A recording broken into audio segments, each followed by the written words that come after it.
Hello, I'm Brody Adams. This is my grandpa, Steve Frost, and we're gonna be talking about the Vietnam War. So you wanna? Hi, my name is Steve Frost.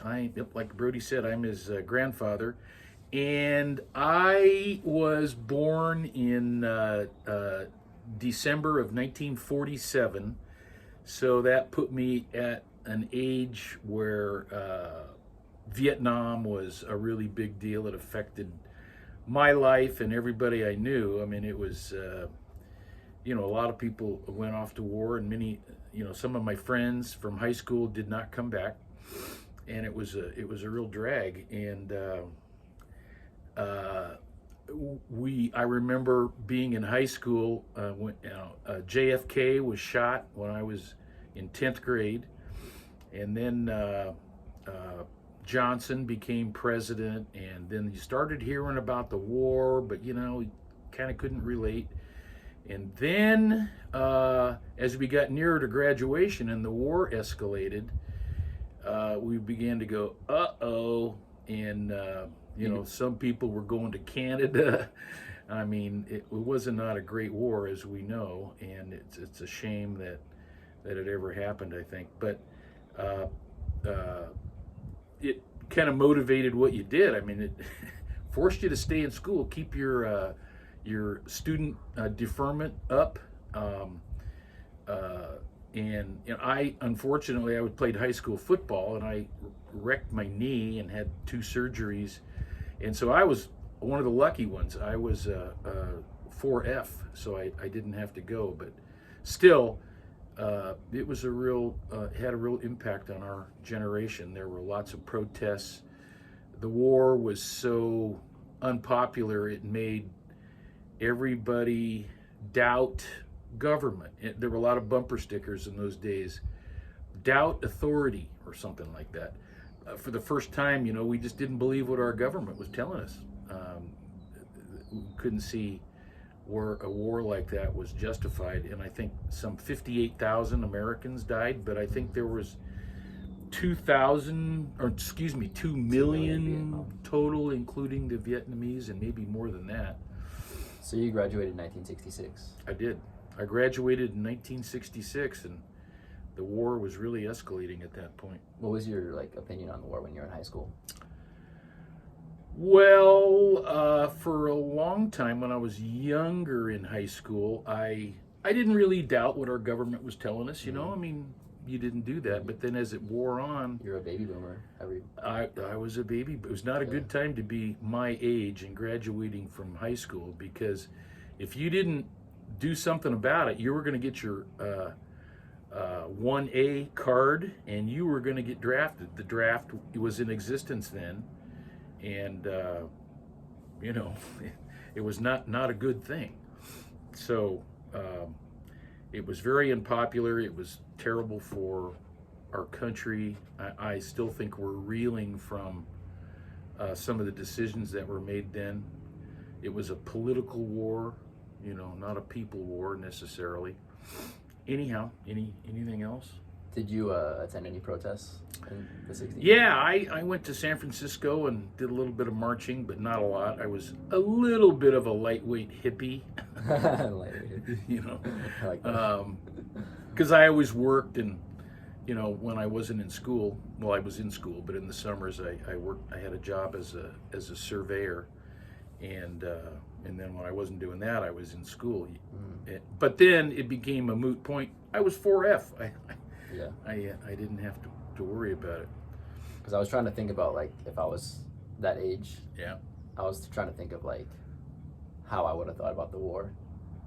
Because I'm so busy, and I'm sure you were extremely busy, and it's hard to keep up with stuff. But it was so in your face at that point, so there was no escaping it, huh?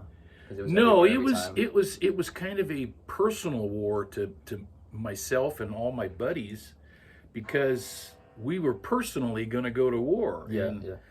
And it wasn't like World War II or anything like that, where we'd been, different kind of a deal. It didn't really.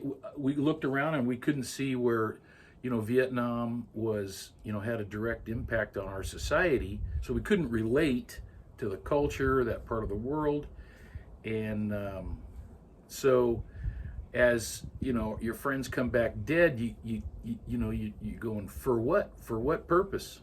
It's still bothers me today.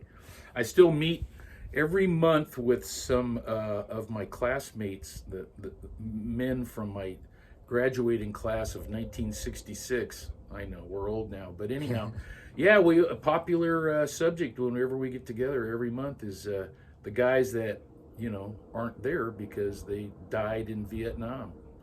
So it was a tough time to be that age. Yeah, it's really changed everything. Yeah. Because like there hasn't been a war since World War II that's been worth fighting for, really. Yeah.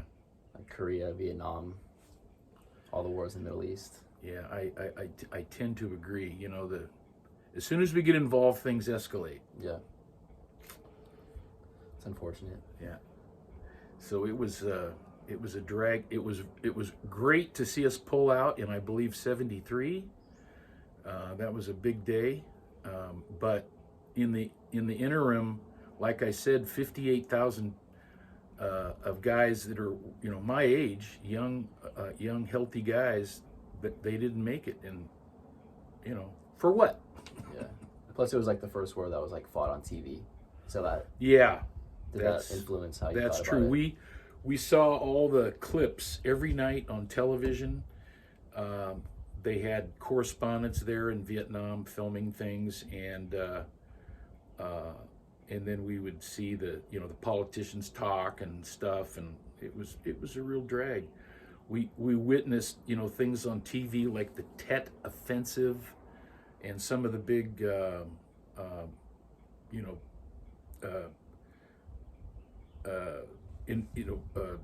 pieces and parts of the war. They became part of our daily jargon.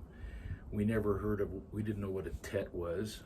All of a sudden it's killing your buddies. Yeah. And speaking of buddies, I had friends that would write me letters. I had this one friend named Gary Holsclaw, and he was a really good friend of mine, and he would write me letters. He was in the Marines, and I'd get these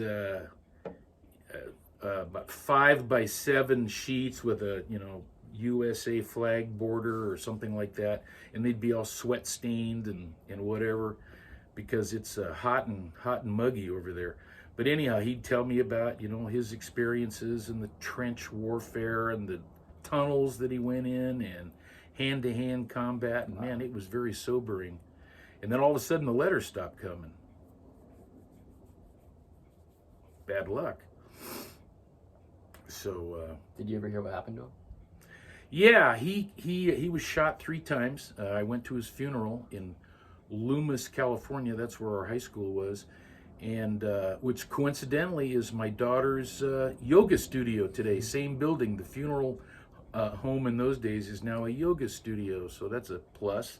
So fast. But yeah, he came back. 3 bullets will take you out every time. Yeah. So that was a real drag. And then we used to. My mother got involved with Gary's mother. They went down to Letterman Hospital in San Francisco, and they brought back some guys that some cases didn't have arms or legs or that kind of thing, and took them to some high school homecoming games and that kind of thing. And they had a big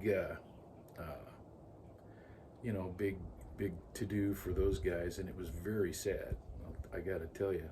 Did that experience like change Grandma and Grandpa's opinion on the war? Oh yeah, I mean, were they pro-war at first? They, like everybody else. My dad was in World War II, although he never saw action. But nevertheless, they didn't doubt our government. I mean, they lived their whole lives accepting everything that government was telling them, and then this thing came along, and I think they began to see, of course, that to what point are we there? I mean, why are we involved? We should have exited a lot sooner. Yeah. Egos, politicians got in the way. Yeah, that's and you got to support that military complex. Yeah. Yeah, bad luck. Anything else you want to say? You know, not a lot. It was nothing I'd want to live through again. It's kind of left a scar on the soul of America, I think, and I hope we never do stuff like that. I hope we can learn. Maybe some of those things can be applied to what we're doing in the Middle East. Anyhow, I mean, I know there's a time and a place for war, but there better be a pretty damn good reason. Yeah, history always repeats itself. Yes, it does, and people's memories are short. Yep. Well, thank you. So you're welcome. Appreciate it. Good guy.